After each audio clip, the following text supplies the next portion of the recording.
All right, so hi everyone, a very warm afternoon to all of you. Welcome to the YouTube channel of Get Set Law by IMS. I'm your verbal ability mentor, Sanjana ma'am. And let's just get started with another practice session. This is our weekly practice session 13, right? Today, I have come up with two passages targeting the English language section of CLAT, right? And of course, this time around, the passages are narrative in nature, but there is some sort of variation in it.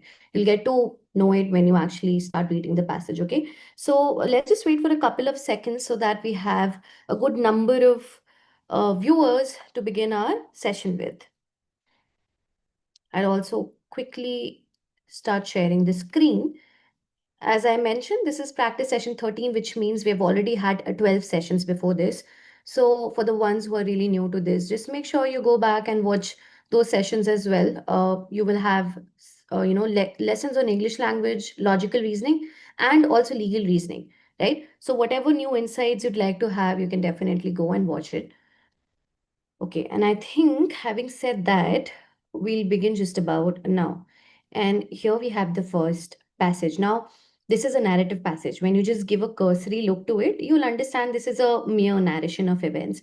But there is something twisted about this passage, is what I felt, which is why I decided to include it here.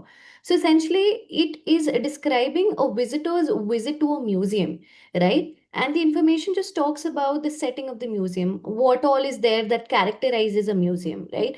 There is a lot of description given here, which means you have to read everything here. So this is an art museum, okay? The author begins by saying that there is a huge block of chocolate also. The sign says not to touch it, okay? So there's a sign which in a way tells us that definitely this is symbolic of a museum, okay?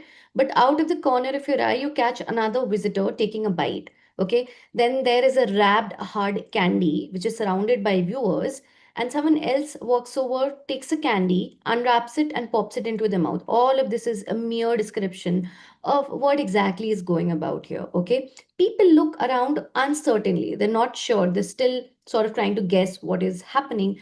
They're just looking at different things. They're being observing, but they're not understanding much. These are just like very remote inferences that I'm able to draw, right? There is an air of indifference, as has been characterized by the guard, right? A few gingerly take a candy from the pile. Gingerly is when you do something really, slyly, in a very clever, cautious, meticulous manner here, right? So some of them take a candy before moving on, all right? And then there's a text on the wall which says, in order to enter the room, you must hum a tune. Okay, any tune will do. All of this is just description, right? Turning to a different doorway, you find another obstacle. So there's another thing that has been described, which is two naked people facing each other. And the only way to pass through that obstacle is to turn your body sideways and sort of squeeze between them.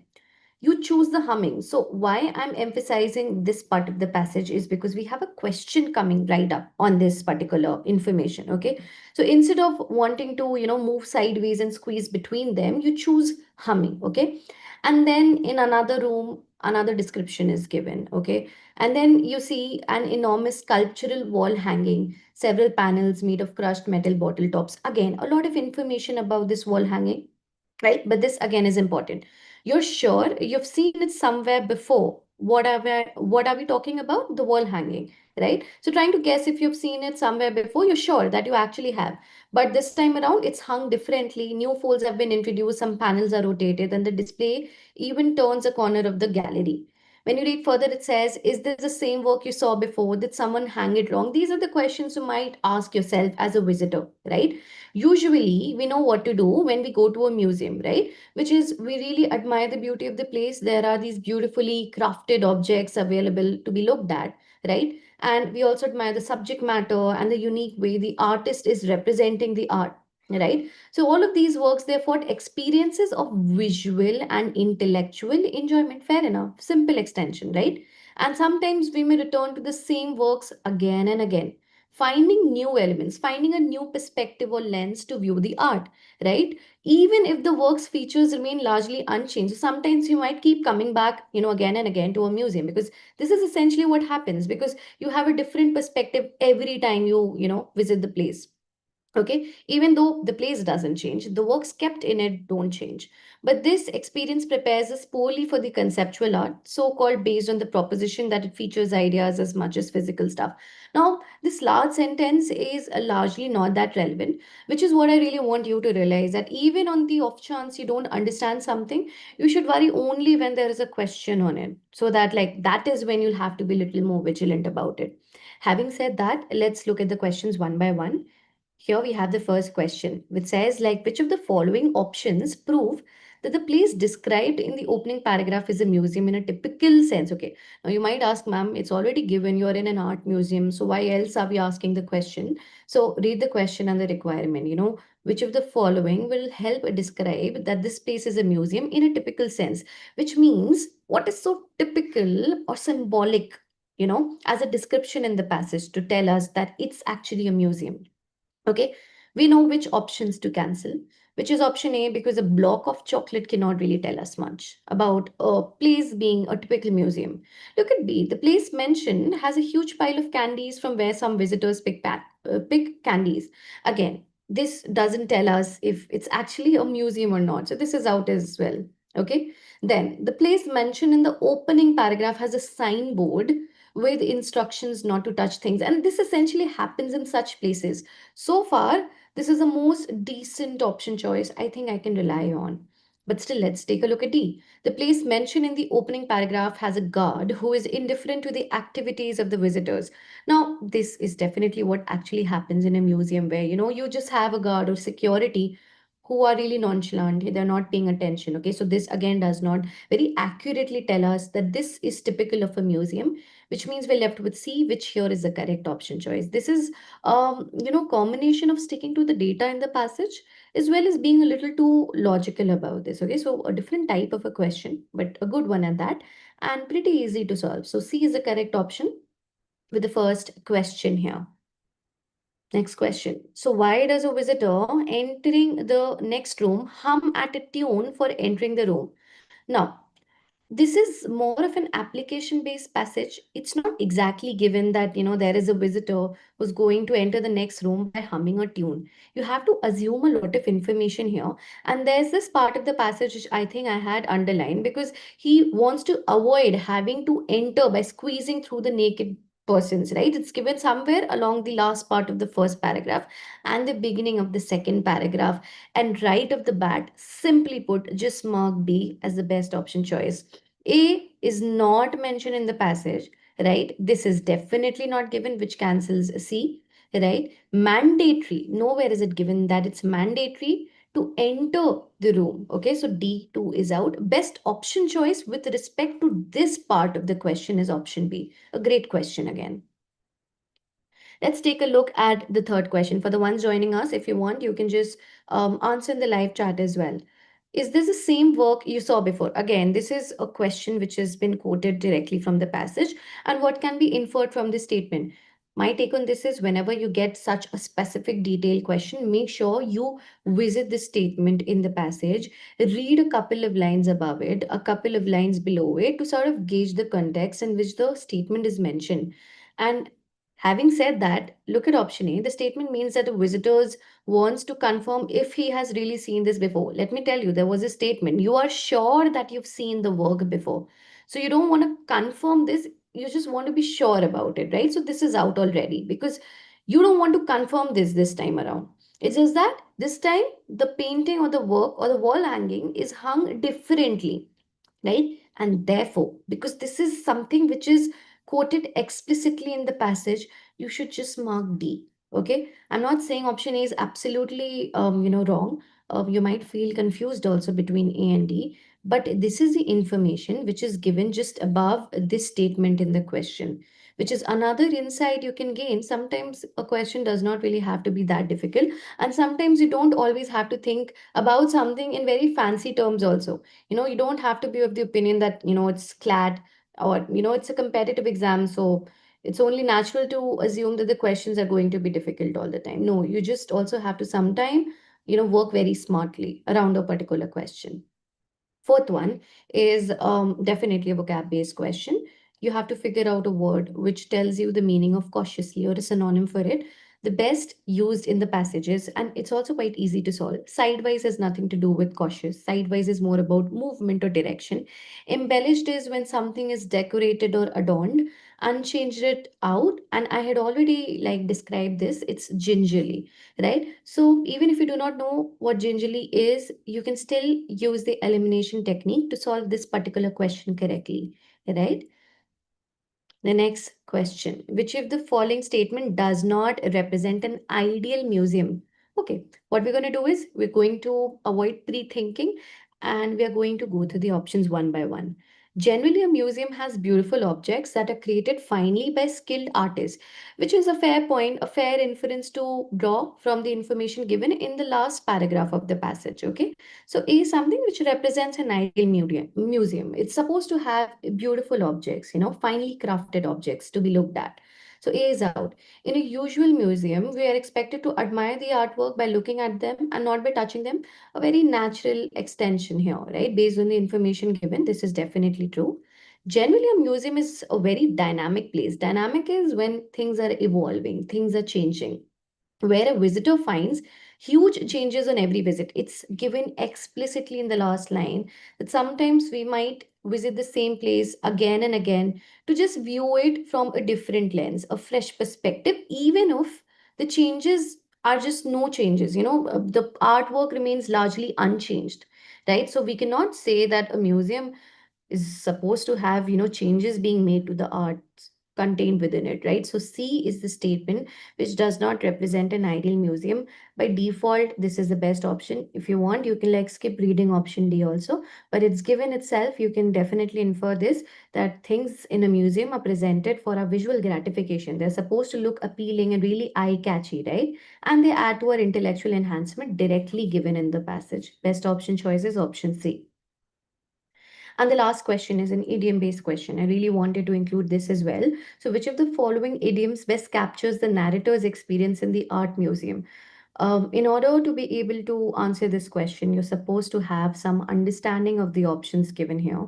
To be at sea about something is when you're in a state of confusion. Now, if you remember, while explaining the passage, I mentioned that there's this word uncertainly mentioned, right? The visitors look at everything uncertainly, like they're not quite sure about what is going, how to observe, what to do. And just because of this particular keyword, you know that the correct option choice here will be at sea. So the narrators are still in a state of confusion, right? They're not sure because we don't have any other keyword that can help us choose any of the other options. In seventh heaven is when you're feeling extremely elated. I can guarantee there is no keyword which can tell you that, at least in the first part, when the author is essentially narrating his experience, barking up the wrong trees, looking for something in the wrong direction or at the wrong place, which does not have any relevance to this. And on cloud nine is again when you're feeling really elated. So these two are definitely out. Best option choices to be at sea. Great question, great inference question in a way. And also tests you on your knowledge of idioms and proverbs. So, all in all, this passage to me is a full scorer. Let's take a look at the next passage now. All right, now. So the next passage again, a narrative passage. Now here the author essentially talks about her relationship with her stepmother, and she has a very idealizing tone towards her. She just looks at her in a very positive light. Okay, she is really praising her, right? So it's more like a panegyric tone here. Okay, so she begins by talking about Meg, her stepmother. Some of the photographs, she's looking at them, they're holiday snaps, pictures of the family, but the majority of the photographs are those of animals and plants, right? Which might tell us that she's really fond of flora and fauna, right? During trips around the British Isles, Europe, on the voyage she made to the Galapagos Islands, okay? The cottages surroundings. So these are the photographs taken during those, visits. So there are also nighttime photographs she took of a family of badgers eating food scraps. So all of this is really descriptive. You don't have to read everything here. Okay. Now, some more description is given. She was born in 1944, trained as a zoologist, and spent more than half her adult life working as a field scientist. Okay, where she was also painstakingly monitoring its population of shell ducks, right? And the author now really elevates her to the status of, best scientist. Like the best scientist, she was a passionate witness of the natural world. So what is it that really characterizes a good scientist? Somebody who is a passionate witness of the natural world, captivated by its miracles, but also committed to the pursuit of honesty and clear vision. So she's also really objective, right? And impartial in her observations, even when that meant accepting a theory hadn't panned out or that life had taken a disappointing turn. So, in a way, she's also very neutral. Okay, she carried these convictions into her second career. The second career of Meg is that as being a writer, okay? Remaining determined in the stories, she told that sentiment and reason should exist in equilibrium. Now, these are all keywords here, right? She was a believer that sentiment, which is emotions, and being objective or factual, which is reason, they should exist in equilibrium, which means there should be a fine balance between them, okay? I remember the summer afternoon towards the end of her life. She visited my dad and stood in the garden burning Herald diaries, right? All of this, if you want, you can just like choose to skip here. We'll read just a little further. The longer I live without Meg, the more I think I understand her. If she was still here, I like to think we would be friends. So the author essentially, through a plain reading of this line, we can understand that they shared a pretty warm, friendly relation, right? So when I think about how Meg died, I try to remember how she lived. So everything given here about Meg is really in very positive terms, right? In search of joy, new beginnings, but never in denial of endings, right? Now, she suffered a massive hemorrhage stroke in the right temporal lobe of her brain, right? Rest of it is where the author talks about, a slightly negative picture of her suffering in her final days, right? Overall, like the tone is really appreciative. We do have a tone-based question, but not with this word. That is for you to figure out, okay? Let's start reading the questions one by one. Okay. Now, which of the following statements show that Meg was a big animal lover? And I'm not even reading the options here. I can tell you that there's this piece of information which says that, a lot of her photographs are about animals and plants. And having said that, the best option choice is option B. You can easily eliminate the rest of the options. I don't even think it warrants me explaining every option choice here, right? Next up is what, according to the author, equaled Meg with best scientist. So it's mentioned like the best scientist, right? She was passionate about nature, but at the same time, she was also really objective. So, according to the author, she observed the natural world with a great passion and realized that all theories are not accepted. And this to me seems like something which is directly taken from the passage, should be the correct option choice. We'll still see if B, C, D can be eliminated. According to the author, Meg was trained as a zoologist. Now, this is something which is a direct question from the passage, a specific detailed question. So this is not the information which supports this part. The correct information that actually supports this quotation here is option A. Similarly, you can eliminate option D because it talks about the second part of a career. So it's not relevant. And C and B. Best option choice is option A. The next question, which is question number 9. Now, how did a career as a scientist help Meg in her career as a writer, according to the author? So, according to the author, Meg had worked in the field of various places and thus could narrate interesting facts in her stories, right? But if you remember, the information that I don't know did read out was that she also wanted to ensure that there is a fine equilibrium between emotions or sentiments and reason. So that is because she was able to draw on from her experience as a zoologist, where she is still able to strike a fine balance. So, according to the author, Meg has been a good scientist and knew how to maintain a balance between feelings and logic. Logic is reason, feelings are sentiments. Again, something which is stated directly in the passage, right? So, guys, leave no room for making any silly mistakes here. Best option choice is option B. All of these can be cancelled very easily, right? Because he knows how to present facts. No, absolutely out. It's going to be she. There's a small typo here, right? That's not given. That which is not given, you don't choose it. But on the off chance, let's just say option B, which is the correct option, is not given. That is when you can, look a little deeper into the rest of the options. But I think that should happen when option B is not there. But we have it, and that's the correct option choice. Next is a vocab-based question. Which of the following word in the passage means similar as fervent? When I say he made a fervent appeal to the masses, so fervent is something which is very passionate, very long felt, deep felt. So the best option choice here will be option A. Now, you might think that, ma'am, why can't it be determined? Determined is not a wrong term at all. Why can't it be committed? Now, with vocab, I feel one of the best ways to go about it is always knowing the words, beforehand, because that way you will never feel confused and never even make any wrong choices. Captivated is out. If at all there is a slight doubt that might pop up, it is to do between passionate and committed. But the actual dictionary meaning of the word ferment is passionate. Hence, the correct option choice here would be option A. And next up is, which of the following statements sums up the author's relationship with Meg? And I told you that she would always want to be friends with her, is what she iterates in the passage. So the author had a cordial relationship with her stepmother, Meg. Cordial is really warm and friendly, but I am still not able to figure out that one keyword which will, help me cement option A as a correct option choice. I will only choose A when I feel fully contented that B, C, and D can be eliminated.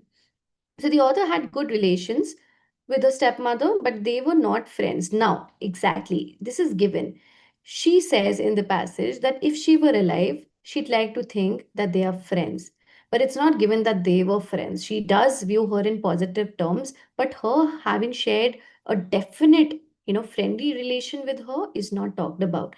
Hence, A is out, right? And we cannot say she did not have a friendly relationship. It's not given, and indifferent is out, because if that were the case, she wouldn't be talking about her in such positive terms, in big words, right? So the best option choice is option B.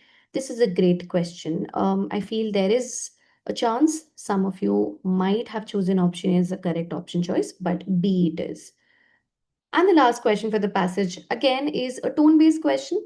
Which of the following options most precisely captures the author's attitude towards Meg? Now, is she detached? Definitely not. Is she idolizing her? Is she praising her? I'm just doing a little bit of pre thinking, right? Is she viewing her in positive terms? Is she appreciating her? Definitely. If that's the case, we can cancel out option B. Castigating is when you're scolding somebody, when you're chiding somebody, when you're criticizing somebody. And same is the case with option D, fulminating. Fulminating is when you're feeling really angry about something, there is this seething rage about something, but that's not the case. Best option choice is reverential, when you're trying to revere somebody, worship somebody, respect somebody. So there's this element of respect reflecting in the passage, right? So all in all, this can be a full scorer, but let's just say even a score of five. That is when you solve all the five questions correctly out of the total number of six questions. That should also be a decent performance here, right? So that's it, guys. Hope you found the session helpful. We'll meet very soon with another session on logical reasoning. Thank you, everyone. Have a great day.